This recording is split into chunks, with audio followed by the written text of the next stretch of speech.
Assalaamu alaikum warahmatullahi wabarakatuh. Jirra jirtu hordoftoota ዲሚቱቱብ ሰላም ሰላም ውድና የተከበራችሁ የሀገሬ ልጆች እንዴት ናችሁ?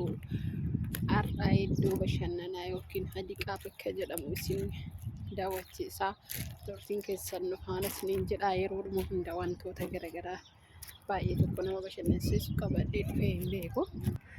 Anna akkasii iddoo akkanatti bareeddu taate kanneen sammuun keenya yeroo tokko firii nu haa ta'uuf jecha wantoota garaagaraa kanneen isin daawwachiisa hidhee dhufee jira. Turtiin keessan na wajjin haa ta'u isin jedha daawwiin keessan faana. Miskiina warroonni akka kiyyaa mana madaamee jirtan yeroo tokko rakkisaan argattanii warri bahuu carraa bahuu mana keessa gadi bahuu hin argatine. Kanaaf turtiin keessan na wajjin isin haa ta'u isin jedha wantoota adda addaatu jira. Yaa faana turaa isin jedha fedhumaatti. Kana fakkaatti jechuudha Dubaay jechuudha. Dubaay maqaamaaf malee garuu baadiyyaadha. Hadiqaan balbaluma waan jiruuf akka tasaa bahe hundi kunoo maalis kana akkasii meemaan wajjin turaa isinin jedha. Iddoo isin bashannansiistu taatee takka yaa wajjin turaa isinin jedha. Wantoota akkana kanneen keessatti biyya keenyaaf fuulduraaf hawwiin keessan maali osoo biyyi keenya bakka hunda akkana taate laliste akkana bareeddee akka Dubaay kanaa miti akkanaa olitti hawwiin keenya iddoo tana taa'uun yaadadha. Innaa maal hawwiin keessan fuulduraaf osoo akkana taatee jechuun abbaa keenya biyya keenyaa irraa baanee biyya namaa keessa nu jiraannu osoo akkana nuuf bareeddee hawwii keenya jechuudha. Dammoo rabbiin hawwii keenya nu fayyadu. Haa ga'u isiniin jedha. Biyya akkana guddattee lalistee nu haa ga'u isiniin jedha. Wallaahi maal jedhe waan jedhu hin beeku. Yaa maal godhare dachaan Oromiyaa kana na bareedde magariisa taate.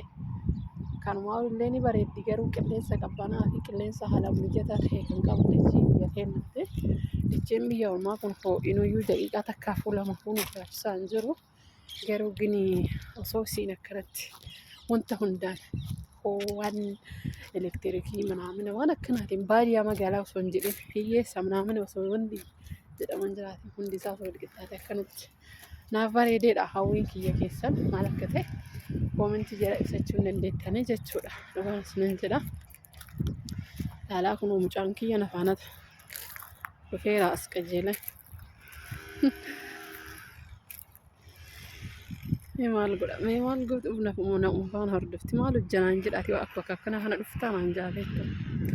Xaafnummaan xiqqoomtu osoo anjoo argattee na qoxaaxaruuf. Biyyi namaa biyyuma namaati. Finni namaas wanni namaa wannuma namaati rabbi. Innaa akkasii turtiin keessa na waliin haa ta'u isiniin jedhas akka tasaa arganii jedhanii baay'ee tokko wanna jedhanii naqqayyama waan ta'eef. Innaa turtiin keessan iddoo akkanaa sammuu keessan bashannanaa bakkoota wantoota garaagaraa kanneen wajjin isiniin jedha. Yeroo hunda mana akka namni ollaa jechuun miskiina warra mana madaam jirtanii warroonni reetii yookiin argisa barbaadan iddoo akkanaatti argama. Kan fuularraa madaatii qabdanis isiniin jedha. Arguu jettan jedhee yaada bismillah. Kanaaf asitti argamaa bira jechuudha. Kanaaf yeroo barbaadan mataafis fayyada jedhanii hangaruutti illee fayyadamee beekas waan taane wannuma miidiyaa irraa dhageeffadhu jechuudha. Turtiin keessa ana wajjin haa ta'u asis baay'eetu jira yeroo garbi giriin sodaadha beektanii mooreetti fayyadamu maaliifuu takki kaamera jira osoo ana qabanii maalitti biyyi hundi bakki hundi wanni isaan eegu kaameraadha. Akkasii turtiin keessan nu wajjin haa ta'u isiniin jedha. Ishee iddoo kana fakkaataa turtiin keessan nu wajjin isiniif haa ta'u. Amma iddoo tana namoonni baay'een akkamitti yaadattu hin bareedu. Maal goona ree jireenyi biyya namaa dhugaan isiniin jedha osoo na bareedde hawwii irra taa'uu qabaadhu. Sa'aatii qabaadhe gina iddoo kana dhufee sa'aatii taa'uu carraan argadhu jechuudha. Iddoo akkana sammuu kan kee yeroo tokko waanuma feetillee yaadamuma feetillee dalagee yeroo tokko bashannana barsiisuu barbaachisaa miti firii taatee dalaguu biyya nama keessa hin dandeettu jechuudha. Ammayyuu maal dalaguu jira beektaa? Bishaan biqiltuu baasuu jira achumaan dhufee iddoo kana daawwachiisaa jechuudha. Isaan dammoo wantoota barbaadan osoo warroonni daa'ima qabaniif daa'imuma isiniif bo'ee mataa boocisan malee iddoo qabdan jedhee yaada yeroo tokko qilleensa argattanii mana keessaa baatanii haa fakkeenyaaf viidiyoo yeroo tokko waraaf kanaaf carraa kan argadhee viidiyoo kana waraabuu hin danda'u jechuudha. Iddiin qabdu bara namni mana keessa ooltu wallaahi wanta akka kunuunaan iddoo ispoortiitti hojjetan yaabbaxoo kan ta'edha. Warri akkasuma hidhedhu dhufeera wallaahi. Annaa yaa wajjin turtii fudhatan jedha. Wantoota garaagaraa sammuu keenya bashannansiisan danda'an yeroo tokko nus waan wajjisaa maal ta'ame arginu nuyis akkuma nama akka keenyaati nama keenyaa taanee wallaahi waan gaarii namaaf hin yaadaniyyuu garuu namni hundi tokko ta'ee osoo hin taane namoonni tokko ni jiru. Alfaatan isaanii waa yeroo baay'ee waan baay'ees kan namaaf hawwu waan gaariis kan namaaf hawwu yaaduu iddoon dhaqina waliin deemu yookaan nyaadhina waliin nyaadhu kan jedhus guute maaliif hojjetanu wanti nyaatanillee dhuma si tuttaafa jechuudha. Garuu tokko deemmoo hin beekaniif dhuga Arabbi akka midhaan kana yoo fakkeenyatti qabannee akka hunnaaf hin timira kanas daawwadhaaf nu yeroo tokko timirri kun dammoo hojii kiyyaa waan ta'eef isneedha jechuudha. Hanga gaafa biyya abbaa biyya galee firii ta'ee jiraadhu hangasii fi uumaa gochuu waan hin finne mataa qaqqabannee hojjenna qaba. Maal hojjettanu halluu gara biyya kamiyyuu hojjedhu haala ta'an yeroo addaa kana namni itti jirtu baay'ee nama yaaddisa.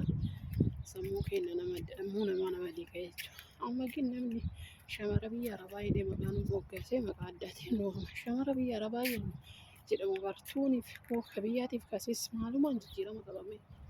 Wanti jijjiirama qabu hin jiru. Nuuf deemmoo wanti maqaa nuuf kenne maalinni namootuma tokko jechuudha. Dhugaa Rabbi.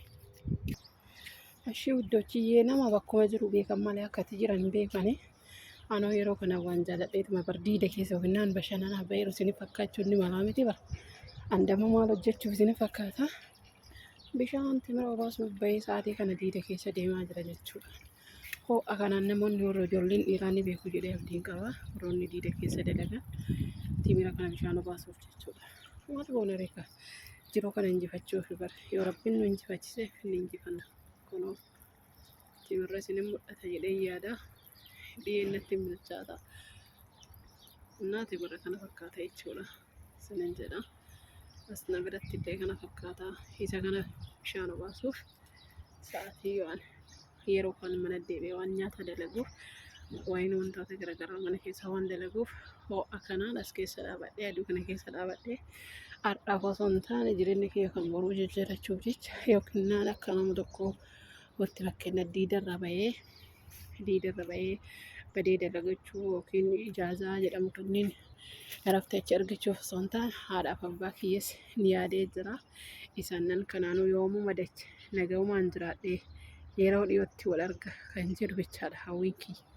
Nama hundaafuu hawwiidha jedhee yaada. Hundumtuu numa yaada garuu jiru yeroo tokko namoota gargariin kaayyoo isaaniitiif yaada isaanii irraanfatanii kan biyyaa bayaniif wanta yookiin jechoota tokko nama jechiisa jechuudha. Kanaaf naaf kolchaa bara wantoonni akka keemiskii wallaahi kan tokko bara biyyuma namaa kana dhufee ka'ee aduu yookiin aduu hin argittu jira bara. Akka fakkeenyaa ana aduunis hin argaa diidas hin oola waan ta'eef diidallee dalaga aduu ni arga. Tokko osoo hojuma kana keessa achuma achi fiiguu kushiina namaa kana keessatti sa'aatii ofii osoo hin argin guyyammaan kun dhiitee jala dabarfatu jechuudha. Anammoo osoo bishaan kana obaasuu jiraachuu baadhee dhugaan isiniin jedha aduuyyuu hin argu ture. Gin dura waggaa lama akkas dura lafti kun hundi timira ture timiraaf loomii ture irraa naqalanii akkanatti lafa kanatti illee dachaasanii jechuudha. Yeroo sanii ijoollee dhiirattuu obaasa bishaan jechuudha. Yeroo san ho'umaa mitiyyuu aduunis oolan argu qilleensuma diidaatuun oolan argu yeroo maal goon alhamdulillah carraa kiyya ta'ee yoon hojjam jettee deem jenna. Olii gaddeemsi kunillee mana qaqayyira dhalloo jedhan yookiin mijaatuu dhabaa. Waan akkasuma sunni waan jiru namni bara yaaduma garaagaraa kana yaadee sammuu fi kana qaqqabatee dalagataa miti. Jireenya injifachuu waan biyyaa baaneef isaaf jecha mataa keenya qaqqabannee dalaguun dirqama waan irra ta'eef hojii isa dhiiraa kan namichi dabalellee isallee waluma qabee kan hundaan hojjedha mana keessa illee hojjedha. Haa ta'u haa aduun na goddaa'u malee wanni inni namiidhuu qabu haaduma harkisee dhufeetitti qaba. Maal goona kaa boruu ilaalu jecha Innaa rabbi isinii karaa keessoo isiniin jedha. Osooyyuu namni hin nyaatin simbirroo fidhu jirti kan bilchaates. Isiniin jedha yeroo bakka waan billaafi wanna sammuu namaa kana firii godhaa yoo dubbatan maal qabamee. Annaa akkasiin jedha iddoon bashannanaa keenya kanuma bakka biraa bareeda biraa wayii deemuuf hin deemnu. Annaa hojii keessan dalagadhaa yoo warri afaanii isinitti iyyini yaabootii rakkattan malee mana kontiraata keessaan bayinaa. Namni waa dhiban malee kormi hin bookkisu jedhaa miti gara Oromoo osoo hin rakkatiin akka tasaa waa dhiban malee nama wal arginee biyya namaa keessa wallaahi eenyu otoo firamaaf abbaa fedhan ta'in fira fedhillee yoo ta'e uumaa namni waa namaa godhu hin jiru. Mana seentan san obsaan dalagadhaa isiniin jedha dhaamsi keessa dhumaa kanumaa. Bakka jirtan san doorsitanii dalagattanii irra caalaan isa jedhee abdii qaba. Badanii yoo jedhanii manaaf kontiraata badanii yoo diidabanii jedhan dhugaan isiniin jedha yeroos nama fudhata gara biyyaa galuufis yaadaan qabaatan wanti hundi nama harka bade karoorras nama harkaa diigama kan dhugaa rabbii waa baay'eedha wanta bara yookiin waa wayii tokko namni tokko ofirratti arga tokko namarratti arga beekaan baargamatti wallaalaan of jalatti jedhaa miti ree Oromoon. Akkasumatti namni tokko namarratti waa barata tokko immoo ofirratti waa barata jechuudha. Wanti ofirra waa baranne maali ofirratti waa barachuu nu dhowwu maalidhame maa hin baratin of barachuu hin qabnu rabbiif of barachuun dirqama nurratti of baradha mana keessanii wallaahi baduu irra jechuu ani gama kiyyaa maal fedha dhabeettu baduu irra biyya galee ka'ee lammaffaa yoo rabbiin naan aanjesiniif deebi'u yagin awuuzu billaa rabbi sin maganfadhaa waan biyya namaa keessatti deebi'e lammaffaa ho'ina gubuuf abdii rabbiin qaba. Kanaaf isinis laayik gochuullee hin dagatinaa warroonni haarawaa seentanii subscribe gochuun hin dagatinaa isiniin jedha. Turtiin keessan na waliin haa ta'u hanga dhumaatti bakka jirtan nagaa jiraadhaa nageenyi rabbii isin bira haa jiraatu isiniin jedha. Kaayyoo manaa baataniif kaayyoo keessan kan ganamaa hin dagatinaa isiniin jedha. Dhaamsa kiyya kan isa dhumaati. Kaayyoof malee ammaaniin dubartiin takka shamarre takka ho'aaf kana keessa waan akkanaa kana dalaguuf jechuun aduun hangam akkanumii namni hin beekunne jira jedhee abdiin qaba. Ijoolleen dhiiraa waan fakkeenya waan akkanaa kana waan diida dalaganii dhugaa rabbii dhibbaan dhibbatti akka itti naafee kan abdiin qabu. Maaliifuu anamma yeroo ganama qorri hin jiru biyya kana yeroo hundi sa'aatii digdamii lafa hunda bara yeroo hundayyuu amma qorri ammaa ganni seenaa amma roobni harana baafachiisa amma roobni harana baafachiisa. Ganama sa'a tokko yeroo biyya keessa yeroo tokkotti yeroo gannaa yeroo bakka booda gonna hin gogee jira. Ani suma kanitti bakkuma san jira ammallee deebi'ee bakkuma san jiru bakkuma san jira waan jechuudha garuu kaayyoon keenya sagalee biyyaa baanii ta'essan jartu adaqaa isa sammaa faraanfannaa. Ani yeroo biyyaa bahu qotiyyoo warra gurgursiisee boo'ee waan hin taane hin qabu. Hadda asiin bahee hoo deemu maa farraanfadha waan biyyaa bahee kan jedhe yaada kiyya. Maaliif yeroo namni hundi miidiyaan hundarratti shamarran biyya arabaa jedhee maqaa addaa kennee fi waamama maqaan kun maqaa jaalalaati moo maqaa jibbaatii barreesseedha. Dhugaa rabbii garuu ana bakka jiru na beekan malee bakka itti jiru ana bu'aa qabeessatu waliin beekee kaayyoo keessanii jecha mataa keessan qabattanii dalagattanii boru abdiidhaan akka waan wayiitti baatanii qabattanii mataa keessan qabattanii dalagachuuf isinirraa bareeda jechuudha. Annaa akkasiin jedha. Turtiin keessan kaagammaadha waliin ta'ee firoonni yaada kiyya isinitti yaada kiyya deeggartan laayik gochuun hin dagatinaa isiniin jedha. Turtii gaarii laayik gochuun hin dagatinaa, sabiskiraayib gochuun hin dagatinaa warroonni haaraa dhuftan. Maasalaamaa.